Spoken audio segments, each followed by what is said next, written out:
ብፁዕ ቅዱስ አቡነ ማትያስ ዝምታቸውን ሰብረዋል። ደረጉት ጥቃቶች በሚገባ በመንግስት መዋቅር የሚደረጉ ናቸው። መጪው ዘመን የእስላም ነው። አትጠራጠሩ፣ ምንም ጥርጥር የለውም። እና እንደዛ ነው። ሌላው ያው ጊዜው የኛ ነው። ገዳዮችም ይሞታሉ። ሁላችሁ ወደ እግዚአብሔር ጮኹ። ወደ እግዚአብሔር ጮኹ። ይቺ ቤተክርስቲያን በደሏ ምንድነው? እኛ ክርስቲያኖች ራሱ ምንድነው የበደልነው? አቤቱ የሆነብን አስብ እግዚአብሔር። ሰላም ውድ ተከብራችሁና ተወደዳችሁ ቤተሰቦች እንደምቆያችሁ በአዲስ ቪዲዮ ተመልሼ መጥቻለሁ። በዛሬ ቪዲዮ የምናየው ስለ አርሲ ኦርቶዶክሳውያን ከጥቃቱ ጀርባ ያለው አንዳንድ እውነታዎችን እናያለን። ብፁዕ ቅዱስ አቡነ ማትያስም መግለጫ ሰጥተዋል። መግለጫውንም የምናየው ይሆናል። በመጀመሪያ የምናየው ቪዲዮ አባቶቻችን ስለ አርሲ ኦርቶዶክስ የተናገሩበት ቪዲዮ አለ። እርሱን የምናየው ይሆናል። ወደ ቪዲዮ። ሺህ ዘመን የሚኖር የለም። ገዳዮችም ይሞታሉ።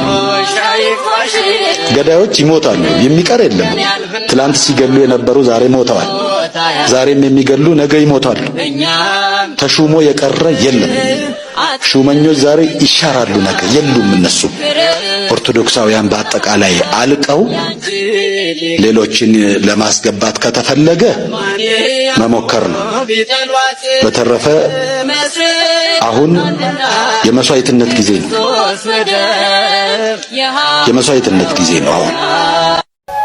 ሁላችሁ ወደ እግዚአብሔር ጮኹ። ደግሜያለሁ፣ ወደ እግዚአብሔር ጮኹ። ክርስቲያኖች አይታደሙም። የክርስቲያን ደም የሚፈስባት አይደለችም ኢትዮጵያ። ኧረ በቃ እንዲበለው መድኃኒዓለምን፣ ኧረ ወደኛ ተመልከት እንዲበለው መድኃኒዓለምን ወገኔ፣ ኧረ ወደኛ ተመልከት በሉት፣ ኧረ በቃ በሉት፣ ኧረ ባካችሁ እናልቅስ ወገኔ፣ ኧረ ባካችሁ እናልቅስ፣ ኧረ እናልቅስ። ልጅ እኮ ሲያለቅስ አባትን እኮ ያራራ፣ ልጅ እኮ ሲያለቅስ እናትን እኮ ያራራ።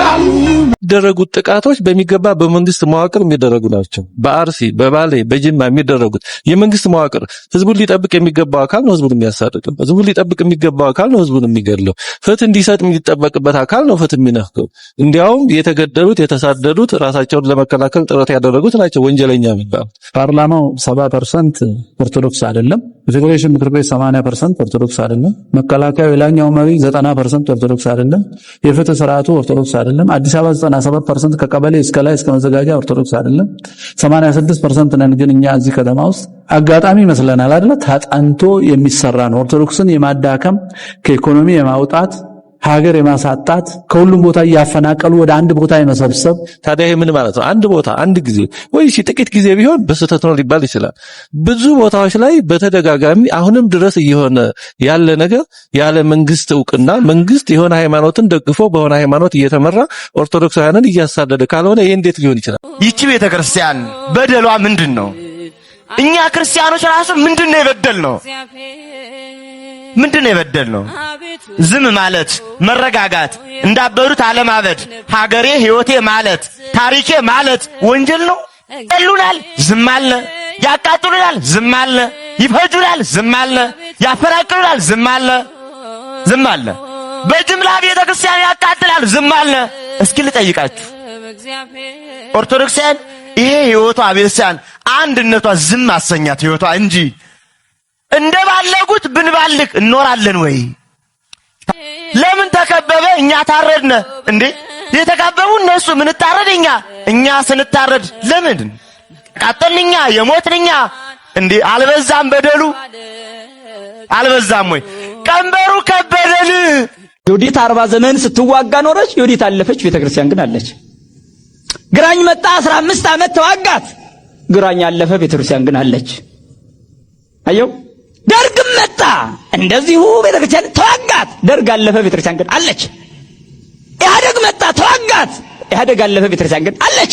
ብልጽግና መጣ ይዋጋታል፣ እሱ ያልፋል፣ ቤተክርስቲያን ትቀጥላለች። ወዳጄ ጤለ እንዳይመስልህ።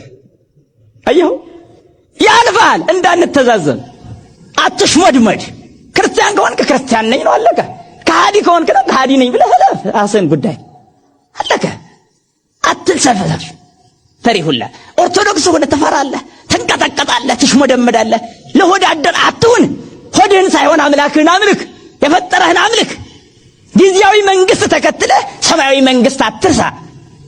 እንዲህ አይነት መልፈስፈስ የለም። ዓለም ይጠላሃል። አዎ ይጠላሃል። ገና ይገድልናል፣ እንሞታለን። ይሄ በቃ ሐቁ ይሄ ነው። ይጠላናል። አዎ ይጠላናል። የጠላን ደግሞ ያሳድደናል። ያሳደደን ያስረናል። ያሰረን ይገፋናል። የገፋን ይገድልናል። ደማችን ግን ክቡር ነው።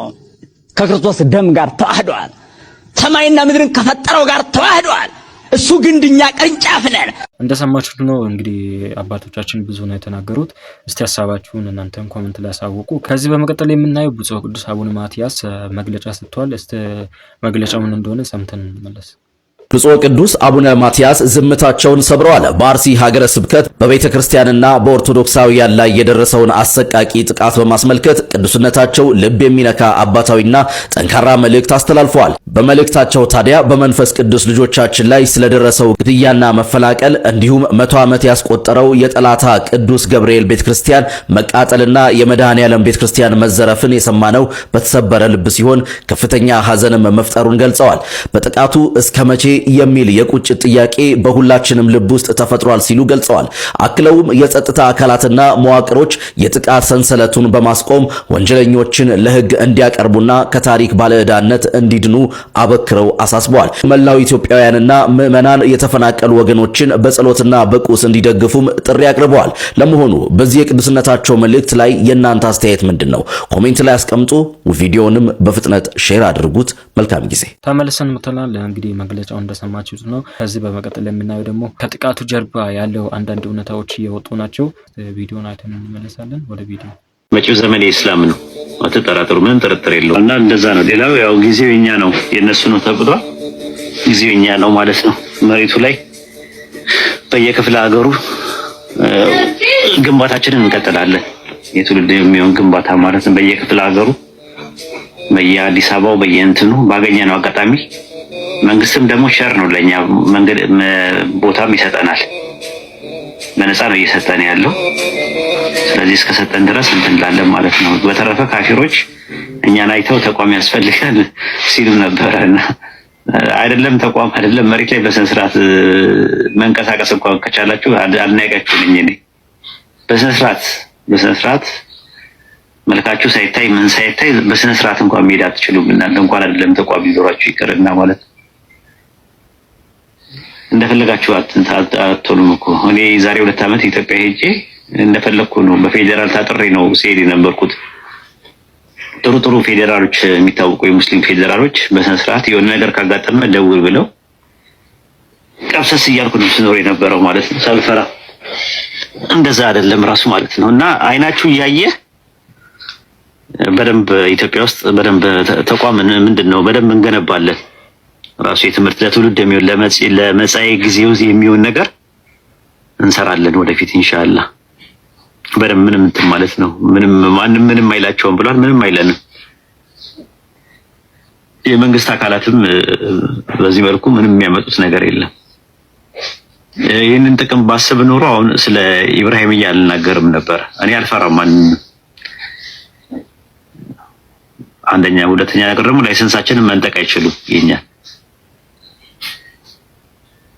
አንደኛ ማለት ነው። እና መንግስት ምንም ማድረግ አይችልም። አይምሰላችሁ ኢንሻአላህ። 2 መንግስት ነው ያለው ማለት ነው ኢትዮጵያ እንደዛ ከሆነ። አዎ ቪዲዮ እንዳያችሁት ነው እንግዲህ ሐሳባቸውን እቅዳቸውን ነው የተናገሩት። እግዚአብሔር ጠብቀን ነው የምንለው። ቀጣይ በመጨረሻ ላይ የምናየው ስለ አርሲ ኦርቶዶክሳውያን በህብረት የተዘመረ መዝሙር አለ። እሱን አይተን እንመለሳለን። ወደ ቪዲዮ።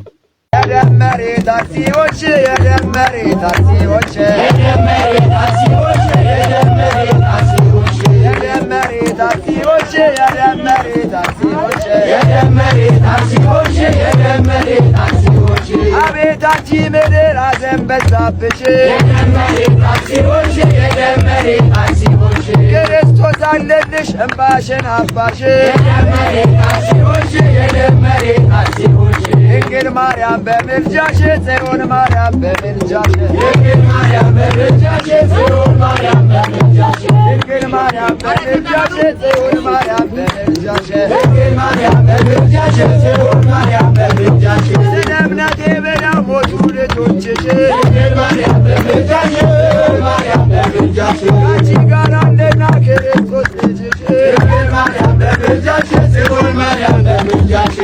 ተመልካቾቻችን ለዛሬ የነበረን ቆይታ ይሄንን ይመስል ነበር። በቀጣይ ቪዲዮ ተመልሼ እስከምመጣ ድረስ መልካም ቆይታ ይሁንላችሁ።